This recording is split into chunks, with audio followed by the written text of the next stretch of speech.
सुप्रभात बच्चों, कैसे हैं आप लोग? अच्छे ही होंगे। तो बच्चों, आजकल हम क्या पढ़ रहे हैं? इस समय हम पढ़ रहे हैं अपनी व्याकरण वंशज से पढ़ रहे हैं ना। तो व्याकरण वंशज से हमने कितने अध्याय पढ़ लिए? हमने 4 अध्याय पढ़ लिए हैं। चौथा हमारा चल रहा है। पहला अध्याय हमारा कौन सा था? भाषा, बोली, लिपि और व्याकरण। दूसरा लेसन हमारा था वर्ण विचार। तीसरा पार्ट शब्द विचार और चौथा लेसन है शब्द रचना अर्थात संधि। और संधि जो है हमारी आधी हमने पढ़ा दी थी ना, आधा भाग हमने संधि का पढ़ा दिया था। आज हम संधि का आधा भाग पूरा करेंगे। तो हमने क्या पढ़ा था? संधि किसे कहते हैं? सबसे पहले आती है बात, संधि किसे कहते हैं? तो संधि कहते हैं दो वर्णों के मेल को संधि कहते हैं। प्रथम शब्द का अंतिम वर्ण और द्वितीय शब्द का प्रथम वर्ण के मिलने से जो विकार होता है उसे हम क्या कहते हैं? संधि कहते हैं। संधि विच्छेद किसे कहते हैं? विच्छेद मतलब अलग होना। तो विच्छेद का अर्थ जब अलग है तो उसका मतलब क्या हुआ कि संधि किए गए शब्दों को अलग करने के नियम को क्या कहते हैं? संधि विच्छेद कहते हैं। फिर बात आती है संधि के भेदों की। तो संधि के कितने भेद हैं? 3। स्वर संधि, व्यंजन संधि और विसर्ग संधि। हमने आपको स्वर संधि की परिभाषा और स्वर संधि के भेद का पूरा विस्तार से वर्णन किया था, ठीक है? पिछले वीडियो में किया था। तो स्वर संधि किसे कहते हैं? जब स्वरों का स्वरों से मेल होता है और इस मेल के फलस्वरूप जो विकार होता है उसे हम क्या कहते हैं? स्वर संधि कहते हैं। स्वर संधि के कितने भेद हैं? स्वर संधि के 5 भेद हैं। पहला कौन सा है? दीर्घ संधि, दूसरा गुण संधि, तीसरा वृद्धि संधि, चौथा यण संधि और 5वीं अयाधि संधि, ठीक है? हमने आपको एक ट्रिक भी बताई थी कैसे आप पहचानोगे। दीर्घ संधि की पहचान क्या है? इसमें हमेशा बड़ी मात्रा का प्रयोग होता है, जैसे बड़े आ की, बड़ी ई की, बड़ी ई की मात्रा का। सेकेंड हमने क्या था? गुण संधि। इसमें एक मात्रा का प्रयोग होता है, जैसे ए की मात्रा और ओ की मात्रा। इसमें एक एक मात्रा लगती है ना ऊपर की ओर, जैसे रमेश, महोदय, सूर्योदय, ठीक है? तीसरी संधि वृद्धि संधि और इसकी पहचान हमने क्या बताई थी कि इसमें 2 मात्राओं का प्रयोग होता है, जैसे कि कैट, महौषधि। यण संधि और यण संधि की पहचान क्या बताई थी हमने कि या और वा से पहले वर्ण आधा होता है, जैसे स्वागत। स्वागत में वा से पहले सा जो है वो आधा वर्ण है। जैसे इत्यादि, या से पहले का आधा है।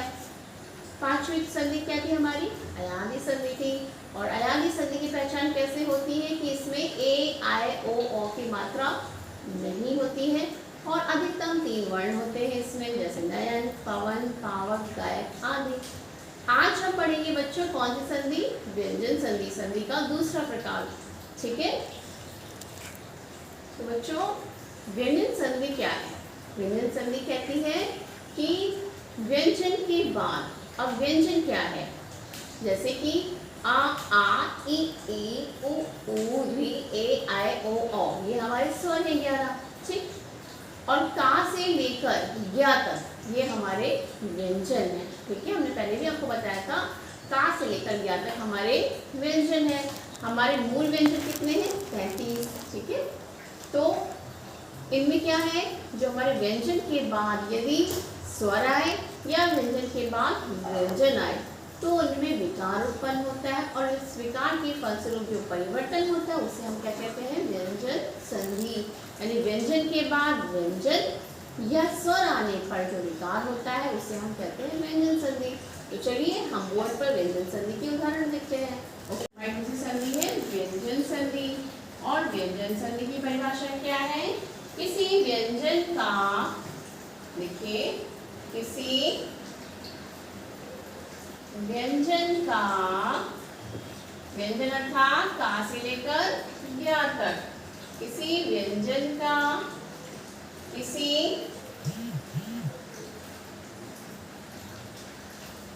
व्यंजन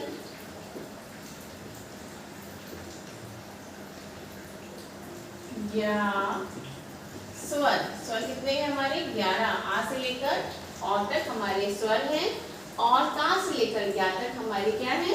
व्यंजन है। या स्वर से मेल होने पर, यानी मेल मतलब मिलने पर, मेल होने पर,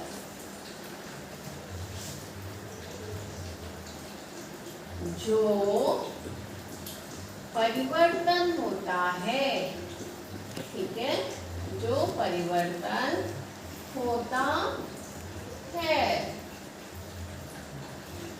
उसे हम क्या कहते हैं, उसे हम व्यंजन संधि कहते हैं, ठीक है, उसे हम व्यंजन संधि कहते हैं। अब इसका उदाहरण हम देखते हैं, क्या देखते हैं उदाहरण इसका,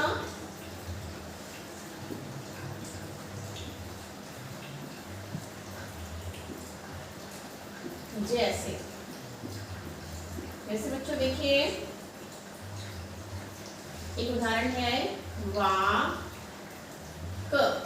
वाक धन ईश, ठीक है, वाक धन ईश। अब का के नीचे हमने क्या लगाया है, हलंत लगाया है, इसका मतलब है का आधा है। तो हम पहले व्यंजन को उतारते हैं, क्या है, पहले शब्द का अंतिम वर्ण क्या है क, और दूसरे शब्द का प्रथम वर्ण क्या है ई। व्यंजन के बाद क्या आया है, स्वर आया है, व्यंजन के बाद स्वर, दोनों बात कही गई इसमें, किसी व्यंजन का किसी व्यंजन या स्वर, यानी कुछ भी आ सकता है, व्यंजन के बाद व्यंजन आ सकता है या व्यंजन के बाद स्वर आ सकता है। तो व्यंजन के बाद स्वर आए तो परिवर्तन होता है। अब इसमें क्या परिवर्तन होगा, का है ये, ठीक है, का के बाद जब स्वर या व्यंजन होता है तो का अपने वर्ण के वर्ग के तीसरे वर्ण में परिवर्तित होता है। का वर्ण क्या है, कवर्ग क्या है, का, खा, गा, घा, अंगा, ये हमारा क्या है, कवर्ग है, ठीक है। तो कवर्ग क्या कहता है, कवर्ग के बाद यदि स्वर या व्यंजन आता है तो का अपने तीसरे वर्ण में परिवर्तित होता है। तीसरा वर्ण कौन सा हुआ, गा, यहाँ क्या बनेगा ग, ठीक है। तो वा बन गया ग, वागीश, क्या बनेगा वागीश, वागीश। का अपने वर्ग के तीसरे वर्ण में परिवर्तित होके ग बन जाएगा, ठीक है। इसी तरह के उदाहरण और देखिए, अच धन अंत, ठीक है, अच धन अंत। अब इसमें क्या है, च, चा हमारा आधा है, ठीक है, और दूसरा वर्ण क्या है आ। अब चा भी जैसे इसमें का था वैसे ही चा, चा अपने वर्ग के तीसरे वर्ण में परिवर्तित होगा, जैसे चा, छा, जा, झा, इया। ये क्या है, चवर्ग, ये था कवर्ग, कवर्ग में 5 वर्ण और चवर्ग में भी 5 वर्ण होते हैं। हम चा, छा, जा, जा, इया ना बोल के हम क्या बोलते हैं, चवर्ग। तो चवर्ग में चा जो है अपने वर्ग का तीसरा वर्ण अर्थात कौन, जा, जा में परिवर्तित हो जाएगा, ओके। और हमारा अब शब्द क्या संधि बनेगी, आ। अब चा और आ मिलके ज बन गए हैं, ठीक है। तो आ ज न त, अजंत, क्या बन गया हमारा शब्द, अजंत। इसी तरह एक और उदाहरण देखिए, शट शट धन आनन, शट धन आनन। अब ये क्या है, ट धन आ, और ये भी क्या होगा, ये अपने वर्ग का तीसरे वर्ण में परिवर्तित होगा। तो ट ठ ड ढ अड़ा, ये ट वर्ग है, टा वर्ग अपने तीसरे वर्ण में परिवर्तित होगा। तो तीसरा वर्ण क्या है, ड, ट ठ ड, ड तीसरा आ गया। अब क्या बनेगा, टा तो हमारा डा में परिवर्तित हो गया, तो बना क्या, षडानन, षडानन। ओके बच्चों, एक उदाहरण और समझ लीजिए इसी के साथ ही, जैसे है आ, पा, अप, धन, जा, ठीक है। पा जो है, अब पा क्या करेगा, पा भी अपने वर्ग के तीसरे वर्ण में परिवर्तित होगा, जैसे पा धन ज, दोनों व्यंजन है, यहाँ पर एक व्यंजन दूसरा स्वर है, यहाँ पर एक व्यंजन दूसरा स्वर है, यहाँ पर व्यंजन और स्वर है, यहाँ पर दोनों ही व्यंजन है, ठीक है। अपने वर्ग के तीसरे वर्ण में परिवर्तित होगा, अर्थात पा फा बा किसमें होगा, बा में होगा। ओके, तो क्या बनेगा हमारा शब्द, आ ब ज, अब्ज। ठीक है, तो क्या समझ में आया बच्चों, किसी व्यंजन का किसी व्यंजन या स्वर से मेल होने पर जो परिवर्तन होता है उसे हम क्या कहते हैं, व्यंजन संधि कहते हैं। जैसे कि मैंने बताया, का अपने वर्ग के तीसरे वर्ण में परिवर्तित हुआ, चा अपने वर्ग के तीसरे वर्ण में परिवर्तित हुआ और टा अपने वर्ग के तीसरे वर्ण में परिवर्तित हुआ। ठीक है, इस तरह से हमारा बन गया व्यंजन संधि। ओके बच्चों, हमारी तीसरी संधि कौन सी है, विसर्ग संधि। विसर्ग, विसर्ग क्या होता है, जो शब्दों के अंत में लगता है, जैसे ये दो बिंदी लगते हैं शब्द के अंत में, और इसका उच्चारण किसकी तरह होता है, इसका उच्चारण होता है हा की तरह। किसकी तरह होता है, हा की तरह, जैसे प्रातः, नमः। ठीक है, अब हमारी संधि कौन सी, विसर्ग संधि। और विसर्ग संधि हमारी क्या कहती है, विसर्ग संधि कहती है कि जब विसर्ग के बाद स्वर या व्यंजन आने पर, इसके बाद विसर्ग के बाद, विसर्ग के बाद क्या आए, या तो स्वर आए या व्यंजन आए। ठीक है, विसर्ग के बाद स्वर या व्यंजन, विसर्ग के बाद स्वर या व्यंजन आने पर, आने पर जो परिवर्तन होता है, जो परिवर्तन होता है उसे हम क्या कहते हैं, उसे हम विसर्ग संधि कहते हैं। ओके बच्चों, विसर्ग संधि कहते हैं। ओके, अब विसर्ग संधि के कुछ नियम हैं। ठीक है, तो इसका पहला नियम हम पहले आपको बताएंगे। तो पहला नियम है, यदि विसर्ग के बाद, यदि विसर्ग के बाद क्या है, यदि विसर्ग के बाद चा छा आए तो क्या होता है, यदि विसर्ग के बाद चा छा आए तो क्या बन जाता है, श। ये कौन सा श है, शलगम वाला श।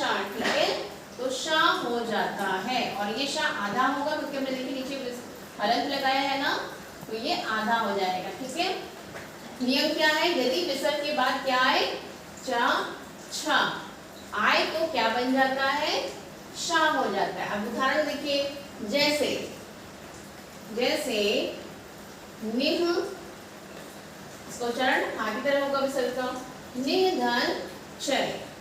ओके, निधन चय। और नियम हमारा क्या कह रहा है कि विसर्ग के बाद, अभी विसर्ग है, विसर्ग के बाद क्या है, चा या छा है, तो चा तो आया है हमारा, बन क्या जाएगा हमारा, श, और श हमारा आधा बनेगा। तो क्या हमारा शब्द बनेगा, नि, विसर्ग हट गया, विसर्ग और चा मिलके शा बन गए हैं, तो निश्चय। क्या बन गया शब्द, निश्चय। दूसरा उदाहरण देखिए इसी तरह से, निह धन छल। ओके, विसर्ग के बाद चा छा आए तो क्या बनना है, श। तो जब इसको तोड़ेंगे, निह धन छा बराबर क्या बनेगा बच्चों, श, और वो भी आधा। अब हम जब इसकी संधि करेंगे तो विसर्ग हमारे किसमें परिवर्तित हो गया है, आधे श में, निश्चल। ओके, नियम हमारा क्या है, यदि विसर्ग के बाद चा छा आए तो क्या बन जाता है, शा बन जाता है। ओके, अब दूसरा नियम हमारा है, दूसरा नियम हमारा है, यदि विसर्ग के बाद, इसके बाद विसर्ग, विसर्ग अर्थात दो बिंदी, विसर्ग के बाद क्या है, टा ठा, यानी कि टवर्ग का पहला और दूसरा वर्ण टा ठा। आए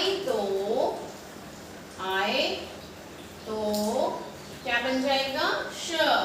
षटकोण वाला श, वो भी आधा बनेगा, तो श हो जाता है। यदि विसर्ग के बाद क्या है? ता था, तो क्या बन जाएगा? श। देखिए कैसे बनेगा। पहला उदाहरण देखिए, निह। उदाहरण इसमें देखिए विसर्ग है, निर्धन ठुर। निर्धन ठुर। अब निह में क्या है? विसर्ग है, और विसर्ग के बाद क्या आ रहा है? था। ठीक है, तो क्या हमारा नियम क्या कह रहा था? विसर्ग के बाद यदि टा ठा आए तो क्या आदेश होगा? शा हो जाएगा, और शा हमारा कैसा बनेगा? आधा। तो हमारी संधि क्या हुई? निश, आधा शा हो जाएगा, निष्ठुर। ठीक है, निष्ठुर। ओके बच्चों, एक और देखिए इसका उदाहरण, धनु धन टंकारः। धनु धन टंकारः। ओके, धनु धन टंकार। विसर्ग के बाद क्या है? टा आया है। विसर्ग के बाद हमारा टा आया है, और नियम क्या है हमारा कि विसर्ग के बाद यदि टा ठा आए तो शा हो जाता है, और शा हमारा आधा होगा। ये कौन सा शा है? षटकोण वाला। तो हमारा शब्द क्या बनेगा? धनुष टंकार। धनुष टंकार। ओके, क्लियर है ये। अब हमारा तीसरा नियम है, तो विसर्ग संधि का तीसरा नियम। तीसरा नियम कहता है कि यदि विसर्ग के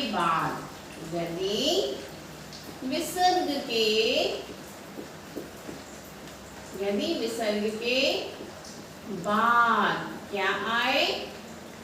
ता था। क्या आए? ता था आए। ठीक है, ता था आए तो क्या बन जाता है? सा। अब ये कौन सा सा है? सपेरे वाला सा, तो सा हो जाता है। ओके, क्या नियम कह रहा है? तीसरा नियम, यदि विसर्ग के बाद ता था आए। ठीक है, पहले नियम ने क्या कहा? चाचा आए तो शा बनता है, शा कौन सा? शलगम वाला। दूसरा नियम ने क्या कहा? उसने कहा टाठा आए विसर्ग के बाद तो वो शा बनता है, षटकोण वाला। तीसरा नियम बोल रहा है कि यदि विसर्ग के बाद ता था आए तो सा हो जाता है, कौन सा? सपेरे वाला। अब इसका उदाहरण देखिए, जैसे क्या है? निह धन तेज। निह धन तेज। अब इसमें विसर्ग पहले हम निकालेंगे, निह धन तेज। ठीक है, विसर्ग के बाद क्या आया है? ता आया है ना, तो ता किस में परिवर्तित होगा? सा में होगा। ठीक है, आगे भी आधा सा, तो हमारी संधि क्या होगी? विसर्ग किस में परिवर्तित हुआ? सा में। निस्तेज। ओके बच्चों, निस्तेज। दूसरा नियम देखिए, इसी तरह दूसरा उदाहरण देखिए, नमः धन ते। ओके, विसर्ग के बाद क्या आया है? ता आया है ना, और विसर्ग हमारे किस में परिवर्तित होगा? सा में, आधा सा में। शब्द क्या बनेगा? न मा, और विसर्ग तो हमारा सा में परिवर्तित हो चुका है। अब क्या होगा? आधा सा लगा देंगे, और ते, नमस्ते। क्लियर है यहाँ तक? ओके बच्चों, यानी का और था के बाद विसर्ग के बाद ता था आया है, तो क्या हो गया? आधा सा, जैसे निस्तेज और नमस्ते। अब हमारा विसर्ग संधि का आखिरी और चौथा नियम देखिए। विसर्ग संधि का चौथा नियम है कि यदि विसर्ग के बाद क्या है? का, खा या, ता खा या, पा फा, पाफा आए। ठीक है, यदि विसर्ग के बाद कौन कौन आए, का खा आए या पा खा आए, तो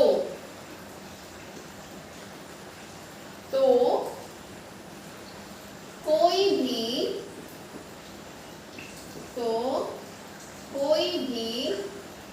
परिवर्तन नहीं होता है, कोई भी परिवर्तन नहीं होता है।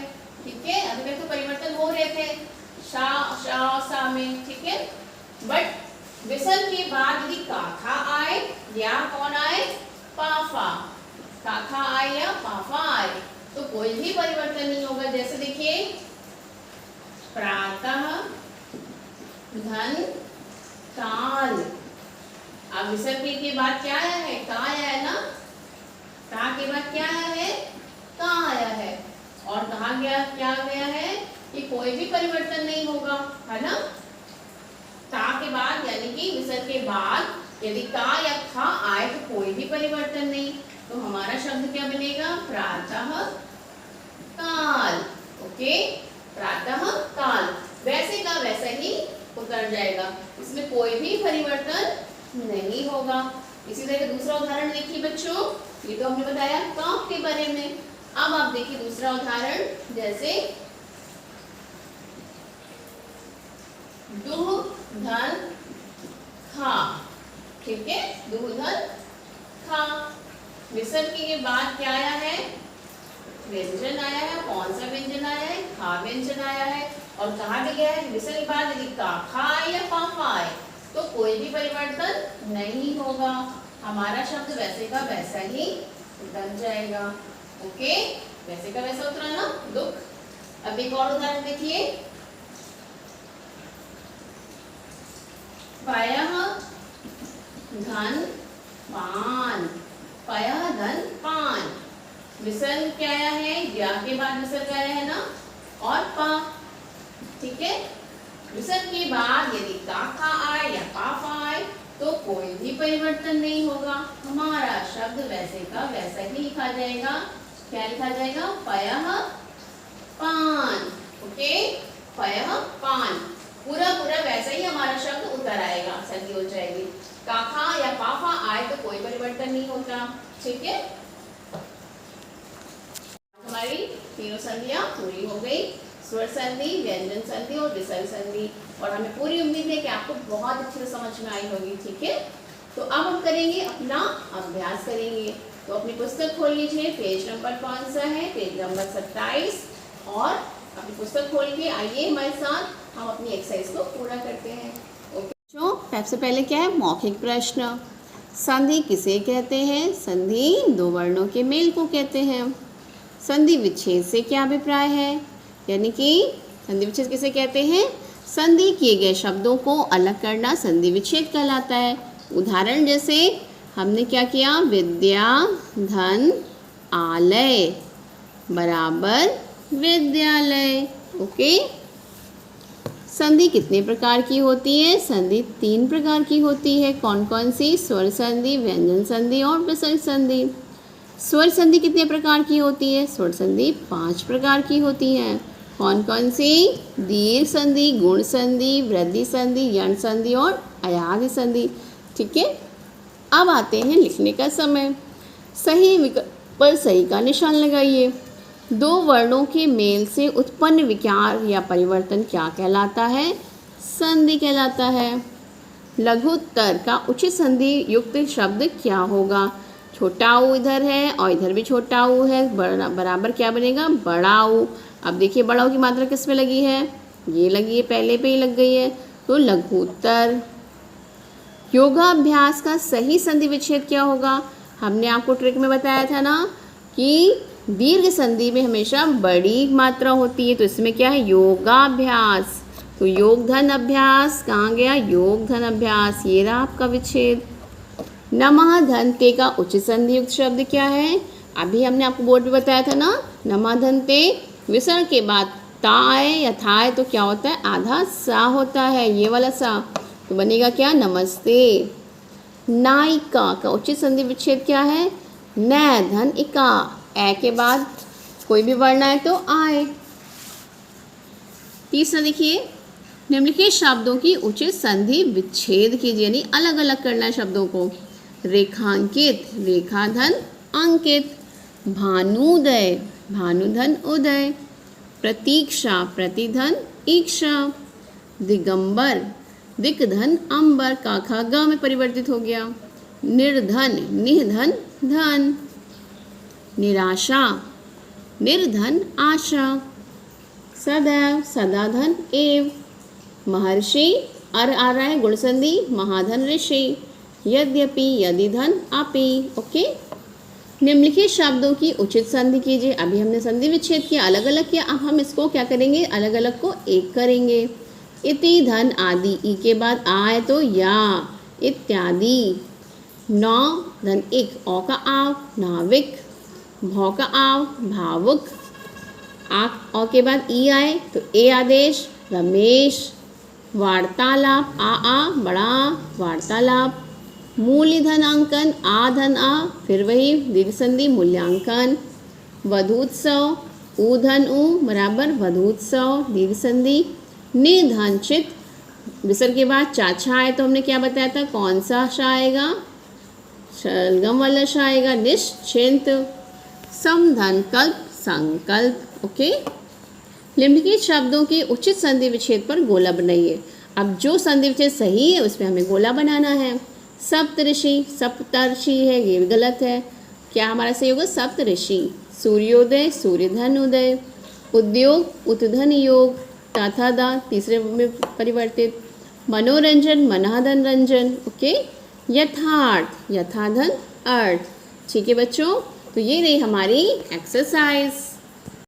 अच्छे से इसको पढ़िएगा और समझने की कोशिश करिएगा, और कल हम अपने डाउट क्लास में और चीज़ें आपकी क्लियर कर देंगे। ओके, तो फिर हम मिलते हैं, अपना काम लेकिन पूरा कर लीजिएगा और हमें टाइम पे सेंड कर दीजिएगा। ओके, तो अब मिलते हैं अपनी नेक्स्ट वीडियो में, तब तक के लिए बाय बाय।